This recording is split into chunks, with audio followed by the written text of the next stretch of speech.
साथियों, आज हम उस दौर के गवाह हैं जहां राष्ट्रवाद की परिभाषा अब सीमा पर तैनात जवान नहीं, बल्कि कॉर्पोरेट ऑफिसों के एसी कमरे में बैठे लोग तय करते हैं। हमें बताया जाता है कि स्वाभिमान से समझौता नहीं होगा, खून का बदला खून से लिया जाएगा, और टीवी स्क्रीन पर एंकर्स की चीखें आसमान चीर देती है। लेकिन जैसे ही मैच डे नजदीक आता है, इन चीखों की जगह विज्ञापनों का शोर ले लेता है। यह कैसा दोहरा चरित्र है। एक तरफ हमारे बेटों के ताबूत आते हैं और दूसरी तरफ उन्हीं कातिलों के साथ मैदान में मैच खेला जाता है। क्या सरहद की मिट्टी और क्रिकेट के पिच का फासला इतना कम हो गया है कि हम शहादत और छक्कों के बीच का फर्क भूल गए। सच तो यह है कि सिस्टम भावनाओं का सौदागर है। इसे आपकी देशभक्ति से कोई सरोकार नहीं है।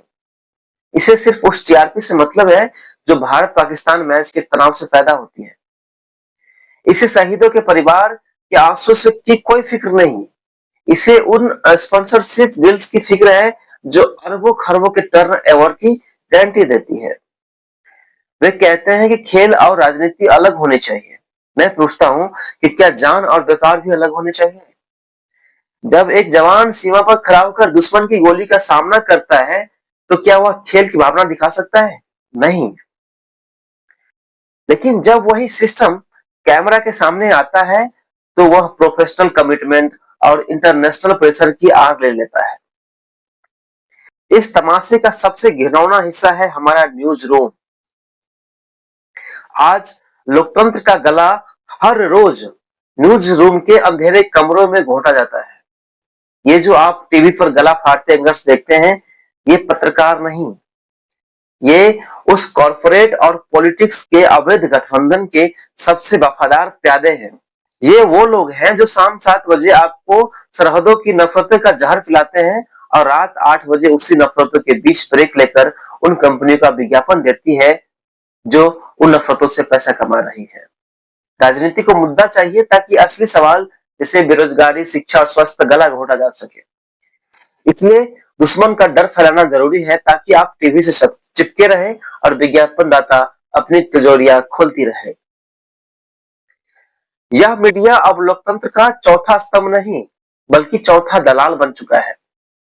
यह आपको राष्ट्रवाद के नाम पर उत्तेजित करता है ताकि आप यह न पूछ सके कि जिस दुश्मन से हम क्रिकेट के मैदान में अरबों कमा रहे हैं, उसी के नाम पर हमारे बेटों की जान क्यों जा रही है।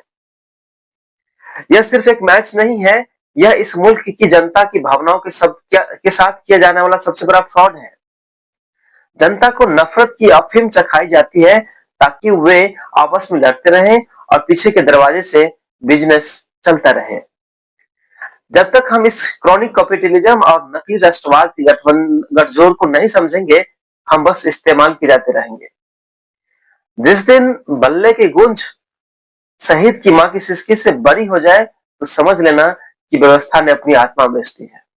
और आज ये व्यवस्था सिर्फ आत्मा ही नहीं, बल्कि हर एक उस बूंद को बेच रही है जो इस मिट्टी के लिए बहाई गई है। यह समय जागने का है, क्योंकि जब तमाशा खत्म होगा और लाइट्स बंद होगी, तो आप पाएंगे कि मंच पर खड़ा मदारी तो अमीर हो गया, लेकिन तमाशा देखने वाले दर्शक पहले से ज्यादा कंगाल और अकेला रह गया। धन्यवाद।